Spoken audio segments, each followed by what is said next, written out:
GHMC పురపాలక శాఖ principal secretary Dana Kishore ఆకస్మిక తనిఖీలు నిర్వహించారు. క్షేత్రస్థాయిలో తరచూ చెత్త వేసే ప్రాంతాలను పరిశీలించారు. జోనల్ కమిషనర్లతో కలిసి జూబ్లీహిల్స్ రోడ్ నెంబర్ 45, రోడ్ నెంబర్ 70, గౌతమ్ నగర్ బస్తీ, దీన్ దయాల్ నగర బస్తీ, ఇక ఫిల్మ్ నగర్, పీఈటీ పార్క్ ప్రాంతాల్లో పర్యటించారు. ఎస్ఎఫ్ఏ పారిశుద్ధ్య కార్మికులతో అధికారులు ఇంటరాక్ట్ అయ్యారు.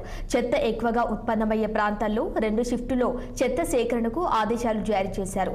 నీళ్లు నిలిచే ప్రాంతాల్లో ప్రభుత్వం నిర్మించేందుకు తలపెట్టిన వాననీటి నిల్వ సంపుల నిర్మాణ పనులను పరిశీలించారు.